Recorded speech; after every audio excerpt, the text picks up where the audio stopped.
નમસ્કાર નમસ્કાર નમસ્કાર મિત્રો, કેમ છો? બધા મજામાં?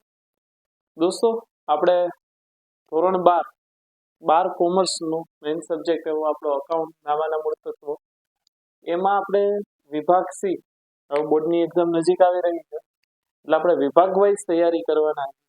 એમાં શરૂઆત કરીએ આપણે વિભાગ સી. વિભાગ સી 12 માર્કનો છે, બધાને ખબર છે. 6 દાખલા પૂછાય, એમાંથી આપણે 4 લખવાના છે, 3 માર્કના.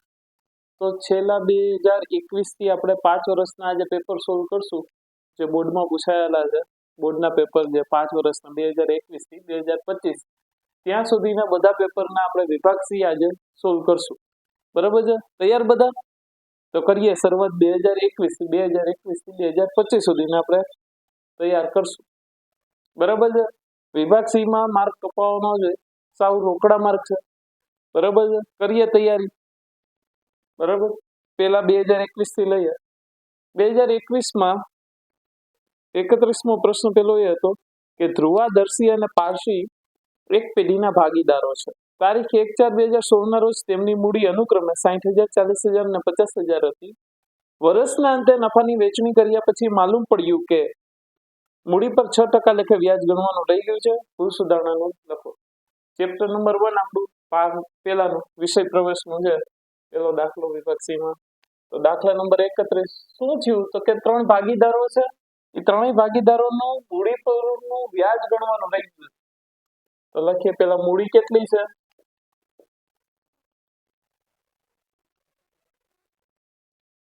ધ્રુવા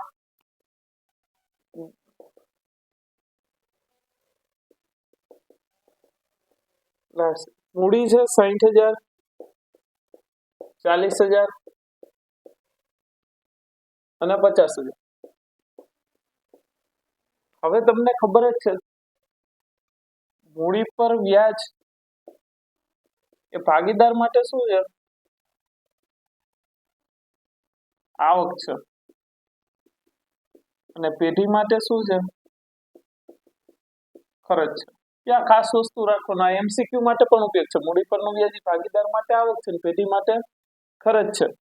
ઉપાડ પરનું વ્યાજ આપણે એની સાથે રાખવાનું. 4 એમસીક્યુ અને વિભાગ સી માં પણ કામ આવે.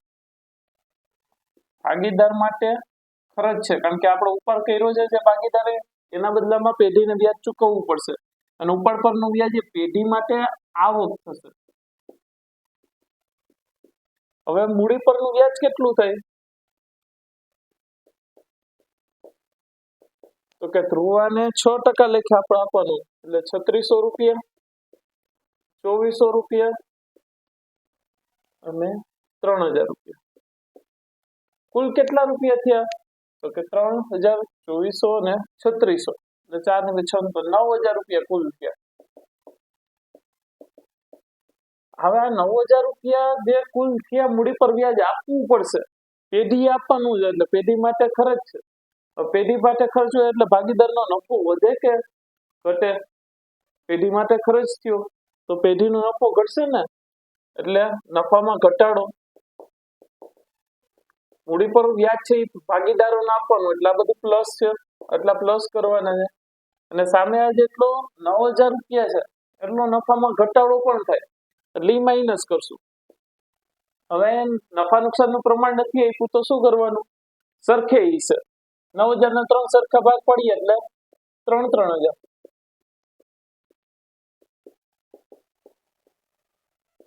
3600 માંથી 3000 જાય, કેટલા વધે? તો કે 600 પ્લસ વધ્યા. 2400 માંથી 3000 ગયા તો માઇનસ 600 વધ્યા. 3000 માં 3000 ગયા એટલે કઈ બિલ. બરોબર છે? તો આ જમા થશે, આને પૈસા મળવા જોઈએ, એટલે મૂડી પર ખરેખર વ્યાજ કેટલું આપવાનું? 3600 આપવાનું. અને આમાં નફામાં ઘટાડો કેટલો થાય? 3000 જેટલો જ થાય. તો 600 રૂપિયા એના હજી જમા નીકળે. આને 2400 રૂપિયા જ વ્યાજ આપવાનું. અને આનો જે નફો છે એમાં કેટલો ઘટાડો થાય? તો કે 3000. તો એ 600 રૂપિયા એની પાસે લેવાના, એટલે આના ખાતે ઉધાર થશે અને ધ્રુવા ખાતે જમા થશે. તો આમનો શું થાય? દર્શીના મૂડી ઓબ્લિક ચાલુ ખાતે ઉધાર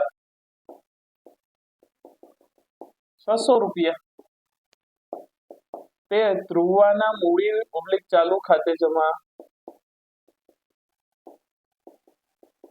₹600 બાબત છે મૂડી પર વ્યાજ ગણવાનું રહી ગયું તેની ભૂલ સુધારણા કરી તેના બરાબર છે પહેલો દાખલો આમાં કાંઈ નતું 3 માર્ક આપણા સાવ રોકડા છે એના પછી બીજો દાખલો આપણે આગળ વધીએ 2021 નો જ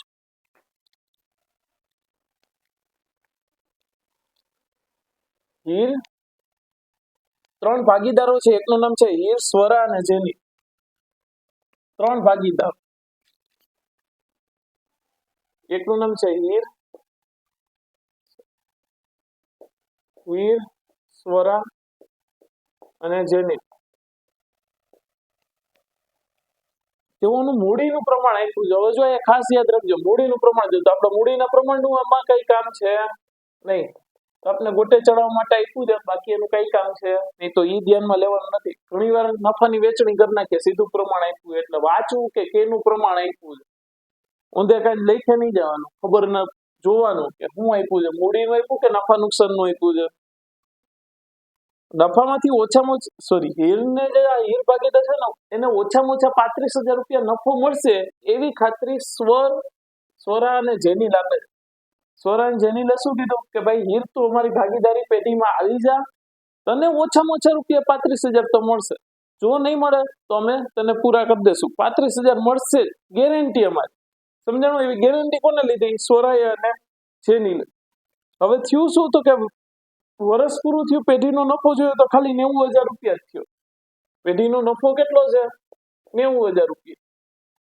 નફાની વેચણી કરીએ ત્રણેય વચ્ચે હીર સ્વરા અને જેની હવે નફાનું પ્રમાણ કેટલું છે નફા નુકસાનનું પ્રમાણ આપ્યું નથી તો સરખે છે 3 સરખા ભાગ પાડીએ 90,000 ના તો 90,000 ગુણ્યા 1 ભાગ્યા 3 90,000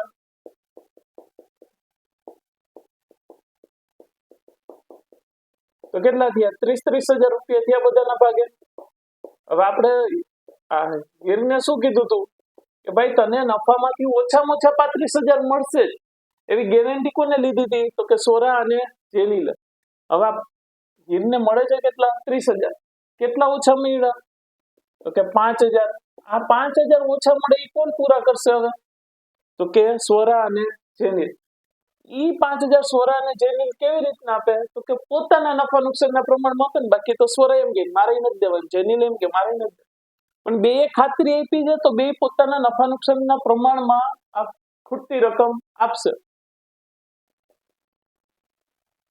તો સ્વરા અને જેનીલ કેટલા ભોગવશે સ્વરા 5,000 × 1/2 અને જેનીલ 5,000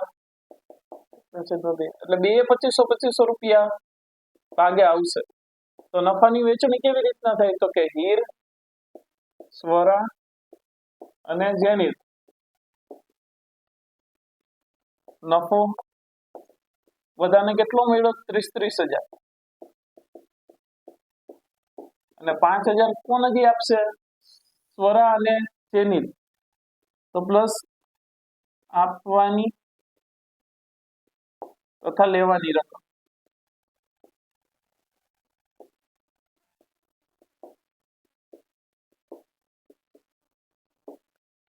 તો હવે હીરને ₹5,000 મળશે એટલે એનામાં 5,000 પ્લસ સ્વરાને ₹2,500 આપવાના છે એટલે એનામાંથી નફામાંથી માઇનસ કરું છું જેનીલે ₹2,500 આપવાના છે તેનામાં જ માઇનસ કરવું તો હીરને કુલ કેટલા મળે તો કે 35,000 મળશે ભાઈ જે સ્વરા છે એને કેટલા મળશે તો કે 27,500 મળશે ₹2,500 કોને આપવાના છે હીરને આપી દેવાના છે અને જેનીલને પણ કેટલા મળશે 27,500 મળશે કારણ કે એ બે શું કર્યું હતું કે ગેરંટી લીધી હતી કે ભાઈ અમે તને આપશું જેટલા ભાઈ નહીં મળે તો અમે બેઠા છીએ તો ગેરંટી લીધી હતી એટલે આપવા પડ્યા બરાબર છે હવે એના પછીનો આખો જોઈએ દાખલા નંબર 33 એ તો બધાને આવડે લાભ ને ત્યાગ છતાં પણ આપણે ગણી નાખીએ લાભનું પ્રમાણ અને ત્યાગનું પ્રમાણ વાળા ચેપ્ટર નંબર 4 ના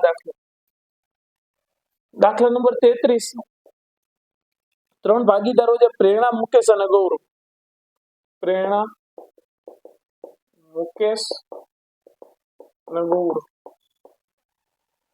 જૂનું પ્રમાણ છે 3:2:1 8 એટલે કુલ કેટલા થયા તો કે 6. નવું પ્રમાણ કેટલું છે તો કે 5:3:2 તો કુલ કેટલા થયા તો કે 10 થયા. ત્યાગની ગણતરી કરવાનું કીધું છે, કરી નાખીએ. તો કે ભાગીદારે કરેલ ત્યાગ બરાબર, બધાને આવડે જ છે, શું થાય ત્યાગનું સૂત્ર? ત્યાગ બરાબર જૂનો ભાગ માઇનસ નવો ભાગ. પહેલા લઈએ પ્રેરણા. પ્રેરણાનો જૂનો ભાગ કેટલો થયો તો કે 3/6 અને નવો ભાગ કેટલો થયો તો કે 5/10. કરીએ. હવે આપને ખબર જ છે, પેલા તો શું કરવું પડશે? છેદ સરખા કરવા પડે તો જ બાદ બાકી થાય. નથી એટલે કરીએ. 6 × 10 એટલે 60, 10 તેરી 30 અને 6 × 50 30. કરીએ ચોકડી ગુણાકાર. બરાબર.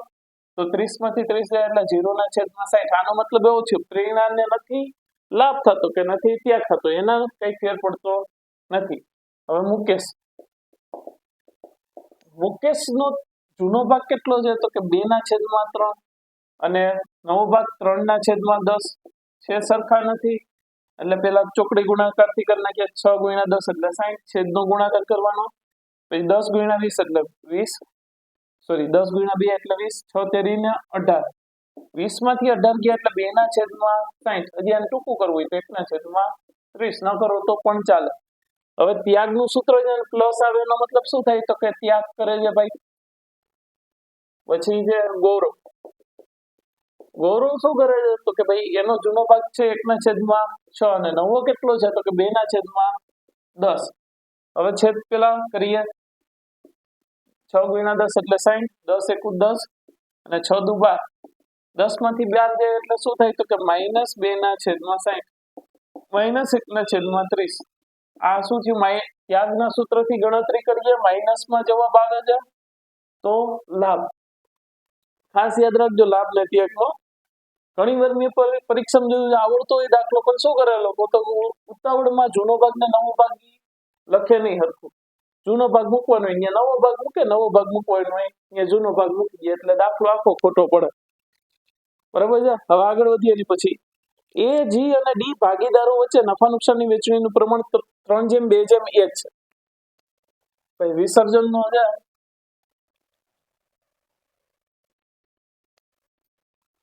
તો 3 ભાગીદારો છે, એ, જી અને ડી. એ, જી, ડી 3 ભાગીદારો છે. નફા નુકસાનનું પ્રમાણ છે 3:2:1. હવે 3 બાકીઓ આપી છે, એનો નિકાલ કરવાનો છે. એના માટે આમ નોંધ લખવાની. પેલું આપ્યું સામાન્ય અનામત, નફા નુકસાન ખાતાની ઉધાર બાકી અને કારીગર અકસ્માત વળતર ભંડોળ. ત્રણેય આપ્યું છે. તો પેલી આમ નોંધ કરીએ આપણે સામાન્ય અનામતની. સામાન્ય અનામતની કેવી બાકી હોય? જમા બાકી હોય. હવે નિકાલ કરવું છે તો શું કરવું પડે? ઉધાર. એટલે સામાન્ય અનામત ખાતે ઉધાર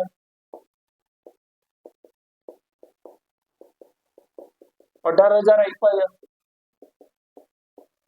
હવે આ જે સામાન્ય અનામત હોય, કોઈ પણ અનામત હોય, સામાન્ય અનામત છે, કારીગર અકસ્માત વળતર છે, રોકાણ વધઘટ ભંડોળ છે, બરાબર છે. આ જે અનામતો છે એ બધી એની શું થાય તો કે નફા નુકસાનના પ્રમાણમાં જૂના ભાગીદારો વચ્ચે જૂના નફા નુકસાનના પ્રમાણમાં વહેંચણી થાય.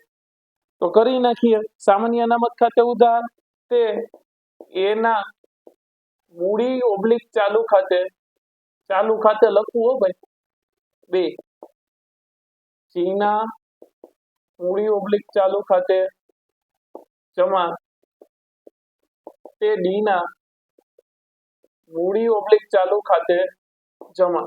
હવે 18,000 ના ભાગ પડીએ 3:2 ના પ્રમાણમાં. એટલે 3 ને 2 5 ને 6 એટલે 18,000 - 6 એટલે 3. 3 9,000, 6,000 અને 3,000. રેડી? બાબત જે સામાન્ય અનામતની વહેંચણી કરી તેના. બીજું એ પૂછે નફા નુકસાન ખાતાની ઉધાર બાકી. આવે નફા નુકસાન ખાતાની ઉધાર બાકી એનો મતલબ શું? એ પૂછે ખોટ આપી છે, ખોટની ઉધાર બાકી જ હોય એને જમા કરવી પડે. ભાગીદારોના મૂડી ખાતે શું થાય તો કે ઉધાર એના મૂડી ઓબ્લિક ચાલુ ખાતે ઉધાર, જીના મૂડી ઓબ્લિક ચાલુ ખાતે ઉધાર, ડીના મૂડી ઓબ્લિક ચાલુ ખાતે ઉધાર. હવે બાકી એપી છે 12,000. 12,000 ના ભાગ પાડીએ 3/2/1 ના પ્રમાણમાં, એટલે 3/2 2,000, 6,000, 4,000 અને 2,000. તે નફા નુકસાન ખાતે 12,000. બરોબર છે. હવે ત્રીજી નોંધ આપી છે ₹18,000 કારીગર અકસ્માત વળતર ભંડોળ. કારીગર અકસ્માત વળતર ભંડોળ પણ શું છે આપણું અનામત કહેવાય. બરાબર છે. અનામત અને વધારો. તો એની પણ જૂના ભાગીદારો વચ્ચે જૂના નફા નુકસાનના પ્રમાણમાં વેચણી થાય. કર નાખીએ વેચણી. તો હવે કારીગર અકસ્માત વળતર ભંડોળની કેવી બાકી હોય? જમા બાકી હોય. બરાબર છે. તો આમનો શું થાય? કારીગર અકસ્માત વળતર ભંડોળ ખાતે ઉધાર 18,000. તે એના મૂડી ઓબ્લિક ચાલુ ખાતે જમા 9,000. તે જીના મૂડી ઓબ્લિક ચાલુ ખાતે જમા 6,000. તે ડીના મૂડી ઓબ્લિક ચાલુ ખાતે 3,000. બસ હાવ ઈઝી હતું આ પણ દાખલો. હવે એના પછીનો દાખલો આપણે લઈએ વિસર્જન. એના પછી હજી એક વિસર્જનનો આપ્યો છે કે જેમાં પેઢીની કુલ મિલકતો 4 લાખ છે, જેમાં 40% ચાલુ મિલકતો છે.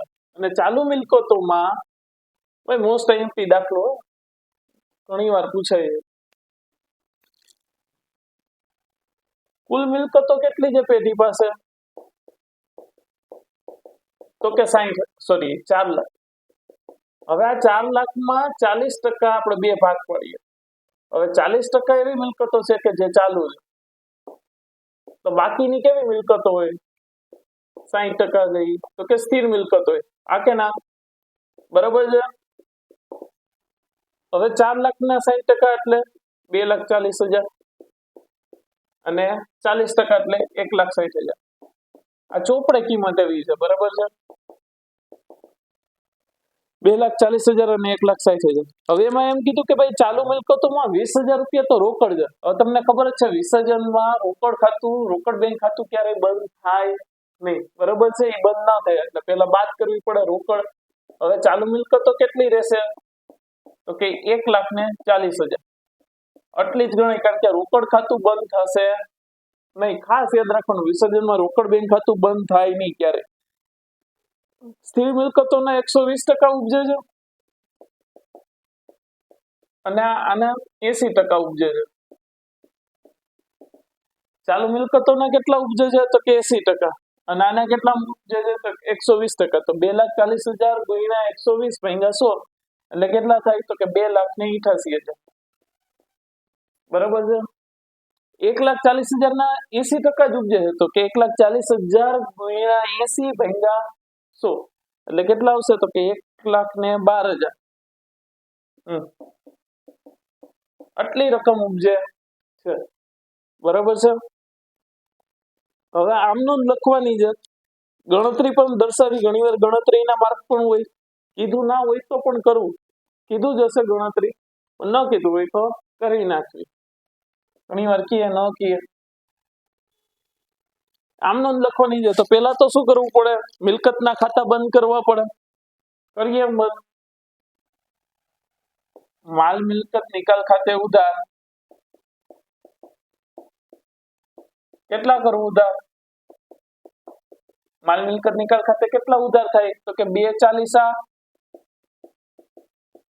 અને પ્લસ 1,60 કે 1,40. આ 20,000 એટલે જ બાદ કર્યા કે ભાઈ રોકડ ખાતું બંધ થાય નહીં. બાકી ના હોય એ જ બંધ થાય ખાતા. તો બાકીના કેટલા વધ્યા? તો કે 1,40,000. વિસર્જન વખતે આપને ખબર જ છે કે ભાઈ પેલા શું થાય? તો કે મિલકતો અને દેવાના ખાતા બંધ થાય પછી આગળનું કામ થાય. તો 3,80,000 તે સ્થિર મિલકતો ખાતે.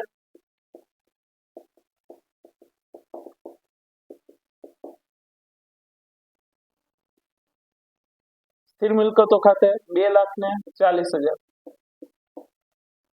તે ચાલુ મિલકતો ખાતે 1,40,000. પેલા ખાતું બંધ કરવાની નોંધ થઈ ગઈ. હવે બીજી આમ નોંધ શેની કરશું? તો કે ઉપજે એની. તો 2,88,000 સ્થિર મિલકતોના ઉપજે. ચાલુ મિલકતોના કેટલા ઉપજે? તો કે 1,12,000 ઉપજે એટલે રોકડ આવે એટલે રોકડ બેંક ખાતે ઉધાર 2,88,000 પ્લસ 1,12,000 એટલે 2,88 પ્લસ 1,12 એટલે 4 લાખ તે માલ મિલકત નિકાલ ખાતે જમા 4 લાખ રેડી હાલો આપણું આ દાખલો પણ પતી ગયો વિસર્જનનો એના પછી છે છેલ્લો દાખલો વિભાગ સી નો 36મો ડિબેન્ચરનો છે અપૂર્વ લિમિટેડે 1/8/2020 ના રોજ 100 એવા 9% 8,000 ડિબેન્ચર મૂળ કિંમતે બહાર પાડ્યા કેટલા 9% ના છે સોરી હા 9% 8,000 ડિબેન્ચર મૂળ કિંમતે બહાર પાડ્યા કેવી રીતના બહાર પાડે છે મૂળ કિંમતે 100 રૂપિયાનો છે અને 100 રૂપિયામાં જ બહાર પાડે છે ક્યારે તો કે 1/8/2020 અને 31/7/22 ના પરત કરવાના છે 120 રૂપિયા લેખે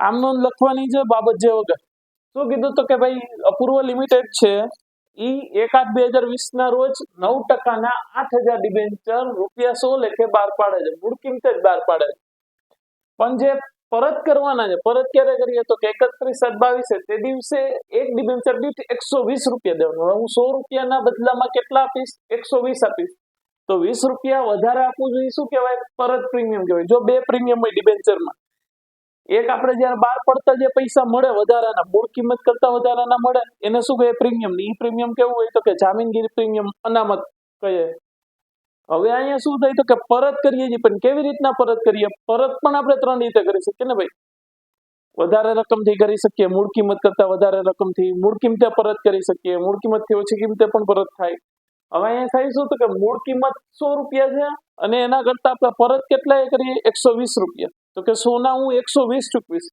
તો વધારાના કેટલા ચૂકવું છું તો કે 20 રૂપિયા એ 20 રૂપિયા વધારાના છે એ શું છે પ્રીમિયમ છે પણ કેવું પ્રીમિયમ તો કે પરત પ્રીમિયમ છે સમજાણું એટલું કંપનીને નુકસાન થાય જોઈએ તો પેલી આમનો 1/8/20 હું આમનું ફોર્મેટ નથી દોરતો અત્યારે ટાઈમ એટલું બચે આપણે બરાબર છે તો પેલા આવશે બેંક ખાતે ઉધાર કારણ કે પૈસા મળશે કેટલા ડિબેન્ચર તો કે 8,000 ડિબેન્ચર અને 100 રૂપિયા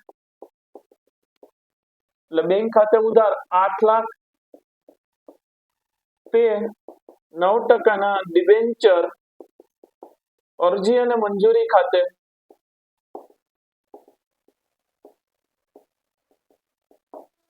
8 લાખ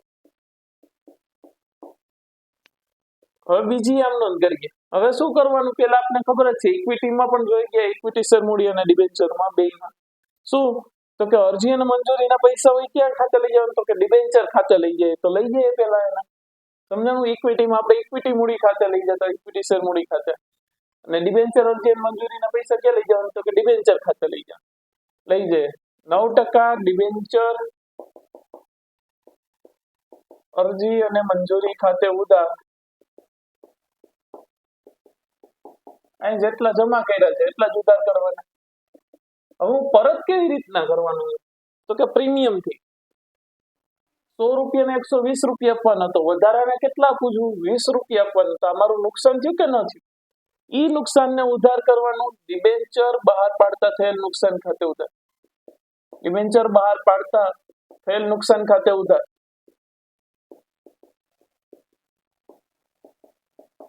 કેટલા ઉધાર કરવાના તો કે 8,000 શેર સોરી ડિબેન્ચર છે અને 20 રૂપિયા એટલે 1,60,000 તે હવે ડિબેન્ચર ખાતે લઈએ તે 9% ના ડિબેન્ચર ખાતે 8,000 ગુણ્યા 100 એટલે 8 લાખ તે ડિબેન્ચર પરત પ્રીમિયમ ખાતે કેટલી રકમ પરત પ્રીમિયમ આપવાની તો કે 8,000 ડિબેન્ચર ગુણ્યા 20 એટલે 1,60,000 હંમેશા યાદ રાખવું ડિબેન્ચર પરત પ્રીમિયમ ખાતે એ જ રકમ આવે જે નુકસાન ખાતે ઉધાર કરી હોય ને એ જ સમજાણું હવે આ બહાર પાડવાની આમ નામ થઈ ગઈ બરાબર છે હવે શું કરીએ તો કે હવે જે પરત કરવા છે ને એની નોંધ કરવી પડે. પરત 120 રૂપિયા લેખે કરવાના તો પેલા ડિબેન્ચર હોલ્ડર્સ ખાતે આ રકમ લઈ જવી પડે. તો બીજી આમ નોંધમાં જે ખાતે જમા થયા હોય એ ત્રીજી આમ નોંધમાં શું થઈ જાય? ઉધાર થઈ જાય. અને રકમ ક્યાં જાય? તો કે ડિબેન્ચર હોલ્ડર્સ ખાતે. કરીએ 31/7/22 9% ડિબેન્ચર ખાતે ઉધાર 8 લાખ. જ્યાં ઉધાર જમા છે એ જ ઉધાર કરવાના છે. ડિબેન્ચર પરત પ્રીમિયમ ખાતે ઉધાર 1,60,000. આ પૈસા કોને આપવાના છે? તો કે ડિબેન્ચર હોલ્ડર ને. તે ડિબેન્ચર હોલ્ડર્સ ખાતે 9,60,000. 8,000 ડિબેન્ચર હોલ્ડર છે ને 120 રૂપિયા આપવાના છે. બરાબર છે. હવે ચોથી આમ શું થાય? 31/7/22. હવે આ પૈસા આપી દે તો ડિબેન્ચર હોલ્ડર્સ લેનાર છે. વ્યક્તિ ખાતર નિયમ મુજબ ડિબેન્ચર હોલ્ડર ખાતે ઉધાર છે, બેંક ખાતે જમા. બરાબર છે. બેંક આપનાર છે તો બેંક ખાતે જમા કેટલા? તો કે 9,60,000. અહીં આપણું 2021 નો વિભાગ સી પૂરો થયો. હવે જોઈએ 2022. હવે 2022 લઈએ તો પેલો દાખલો નંબર 31. નીરવ, નમ્રતા અને નિષાદ 3:2:4 ના પ્રમાણમાં નફો નુકસાન વેચી લેતા ભાગીદારો છે. મેનેજરને તેનું કમિશન આપ્યા બાદ વધતા નફાના 10% કમિશન આપવાનું છે. નમ્રતાના ભાગે 30,000 નફો આવે છે. મેનેજરના કમિશનની ગણતરી કરો. તો હવે આપણે ખબર જ છે કે ભાઈ મેનેજરને કમિશન આપવાનું છે, પણ એના માટે આપણે પેઢીનો ચોખ્ખો નફો જોઈએ. પણ અહીંયા તો કેનો નફો આપ્યો? તો કે ભાગીદારનો નફો આપ્યો. ભાગીદાર કોણ? તો કે નમ્રતાનો આપ્યો છે. નમ્રતાના ભાગે નફો આવ્યો છે 30. હવે નફા નુકસાનનું વેચણીનું પ્રમાણ કેટલું છે? તો કે 3:2:4. સમજાણું? તો હવે આપણે કુલ જોઈએ કેટલા? 3 ને 2 5 ને 4 9. આનો મતલબ એવો થયો કુલ 9 રૂપિયા નફો થયો હશે પેઢીને, ચોખ્ખો નફો. ત્યારે 2 રૂપિયા કોને મળે છે? નમ્રતા. તો અહીંયા પણ એવું જ થયું હશે કે પેઢી 9 રૂપિયા નફો થયો હશે ત્યારે 2 રૂપિયા લેખે 30,000 નમ્રતાને મળતા હશે. તો આના ઉપરથી કહેવાય મગજભાઈ કુલ નફો મળી જાય. તો પેલા પેઢીનો કુલ ચોખ્ખો નફો ગોતીએ. કેવી રીતના? તો કે નમ્રતાને જ્યારે 2 રૂપિયા નફો હોય, સમજાણું? નમ્રતાનો નફા ભાગ કેટલો હોય? 2 રૂપિયા. ત્યારે ચોખ્ખો નફો કેટલો છે? કુલ ચોખ્ખો નફો 9 થાય ને. નમ્રતાનો ભાગ 2 છે, કુલ નફો છે 9 રૂપિયા. હવે નમ્રતાને નફો કેટલો થયો? 30,000. ત્યારે પેઢીનો કુલ ચોખ્ખો નફો કેટલો આવે? રાશિ મૂકી શકીએ આપણે. તો કુલ ચોખ્ખો નફો બરાબર 30,000 ગુણ્યા 9 અહીંયા 2 9 27 ને 2 1,35,000. હવે આપણે ચોખ્ખો નફો જ મળ્યો છે. કમિશન બાદ કર્યા પછી જ નફો મળ્યો હોય ને, નફાના પછી જ ભાગ પડ્યા હોય. સમજાણું? આ કમિશન બાદ કર્યા પછી જે નફો મળ્યો હોય એના જ આ ભાગ પાડેલા છે. 30,000 ત્યારે જ નમ્રતાના ભાગે આવ્યું.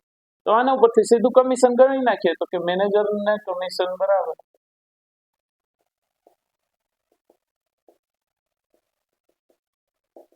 1,35,000. એના આપવાના છે આપણે 10%,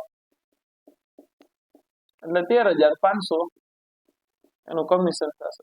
આ પણ ઈઝી હતો. હવે જો છે લાભ ત્યાગનો દાખલો. દાખલા નંબર 32. આકાશ, પ્રકાશ અને વિકાસ 3 ભાગીદારો છે. આકાશ, પ્રકાશ અને વિકાસ.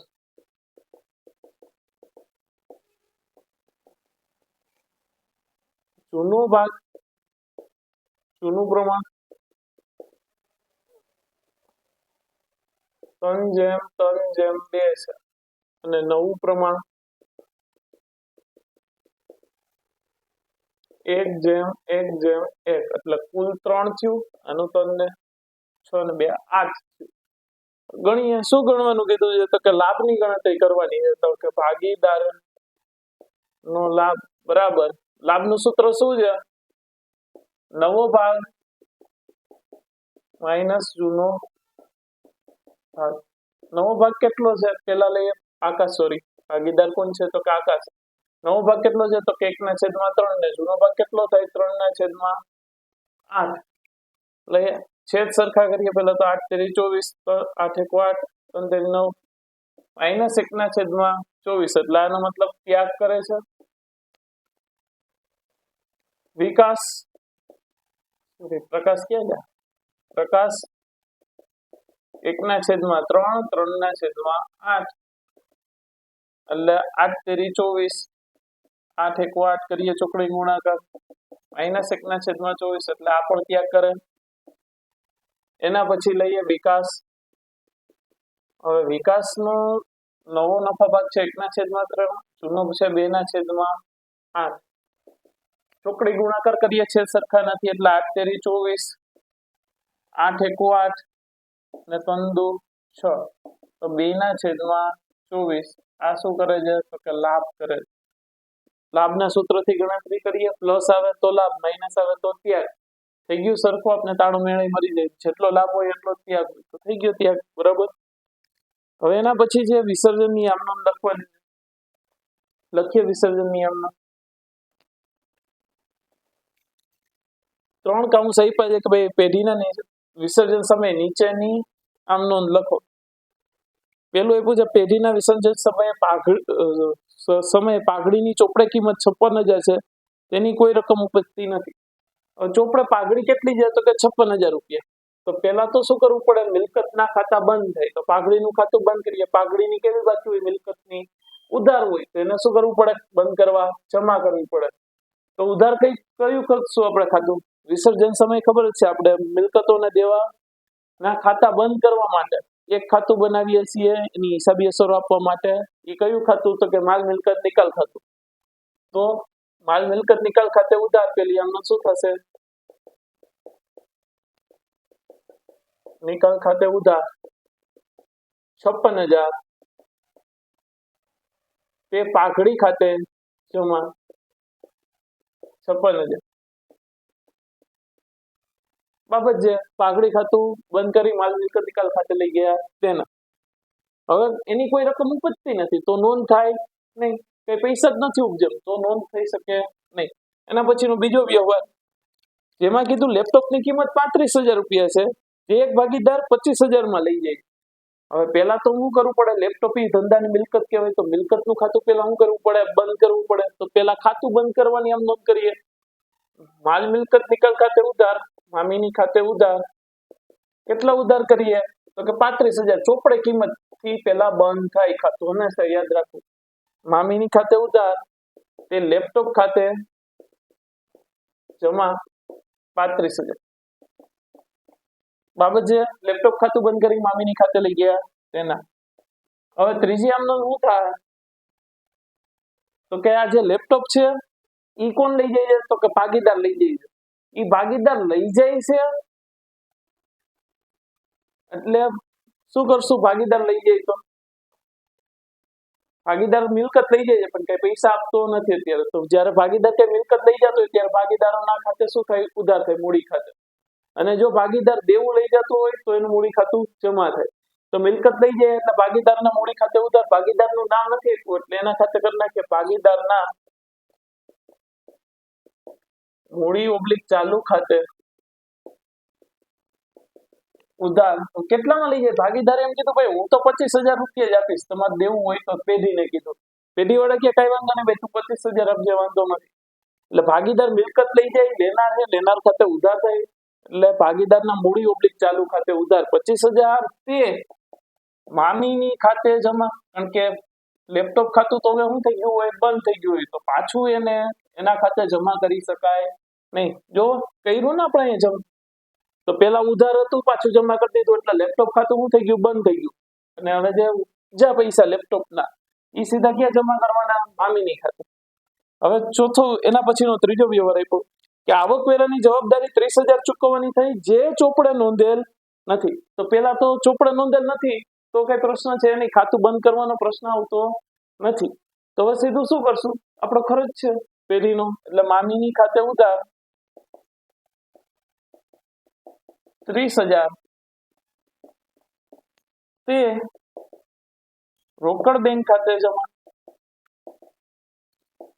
30,000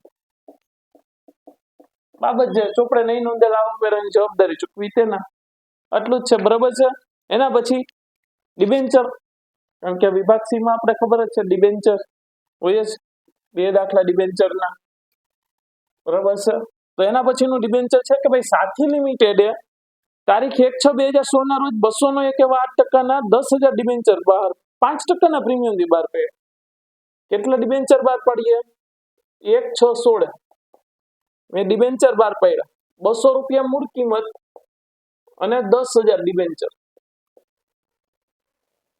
5% પ્રીમિયમ હંમેશા યાદ રાખવાનું ઇક્વિટી શેર મૂડી ખાતે કહું અને ડિબેન્ચર માટે કહું કે જો ભાઈ ડિબેન્ચરમાં અથવા તો શેર મૂડી હંમેશા પ્રીમિયમ કે જે વટાવની ગણતરી ડિબેન્ચરમાં વટાવ આવે શેર ક્યારેય વટાવથી બહાર પડી શકે નહીં એટલે એમાં વટાવનો પ્રશ્ન નથી જો શેર મૂડીમાં પ્રીમિયમ કે તો એ પ્રીમિયમ હંમેશા મૂળ કિંમતના ટકા હોય ડિબેન્ચરમાં ખાસ યાદ રાખવું ઘણી વાર ટકા ખબર ના પડે કે કેના આગળમાં તો ધ્યાનમાં રાખવાનું કે વટાવના અને પ્રીમિયમના ટકા હંમેશા કેના ઉપર હોય તો કે મૂળ કિંમત ઉપર હોય તો મૂળ કિંમત કેટલી છે 200 એના 5% પ્રીમિયમ થી એટલે પ્રીમિયમ કેટલું થયું તો કે 5 રૂપિયા સોરી 10 રૂપિયા 200 ના 5% એટલે 10 રૂપિયા થયા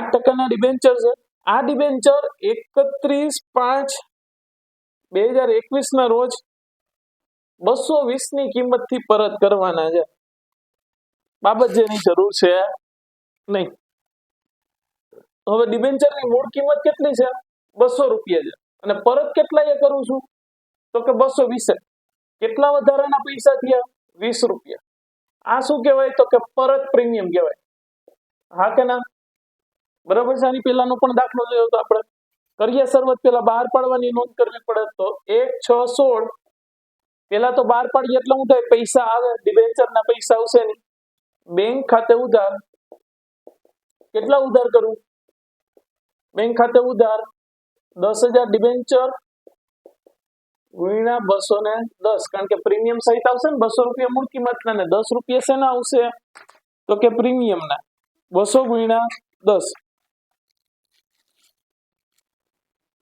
10,000 ગુણ્યા 210 એટલે કેટલા થયા 10 20 ને 21 લાખ બરાબર છે મોઢે ફેરવું તો પણ 21 લાખ બરાબર તે 8% ના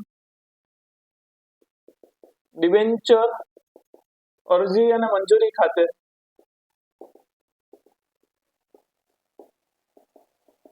21 લાખ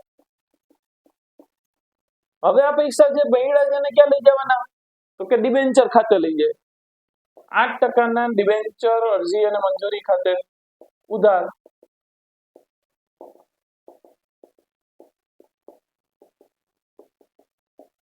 ₹21 લાખ હજી આપણે સેવી રીતના પરત કરીએ તો કે પ્રીમિયમ થી પરત કરીએ તો પ્રીમિયમ થી પરત કરીએ તો નુકસાન થાય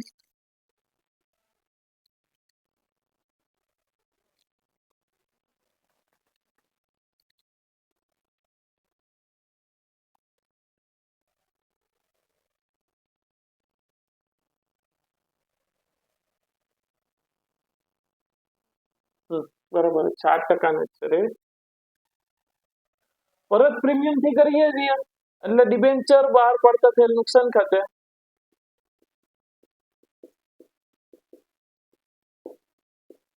કેટલું નુકસાન થાય તો કે 10,000 ડિબેન્ચર અને કેટલું છે એક ડિબેન્ચર ઉપર 20 રૂપિયા એટલે 2 લાખ રૂપિયા થયા એટલું નુકસાન થયું હવે જમા કરીએ પેલા કોને કરીએ તો કે ડિબેન્ચર તે 8% ના ડિબેન્ચર ખાતે 10,000 ગુણ્યા 200 એટલે 20 લાખ રૂપિયા થયા તે જામીનગીરી પ્રીમિયમ અનામત ખાતે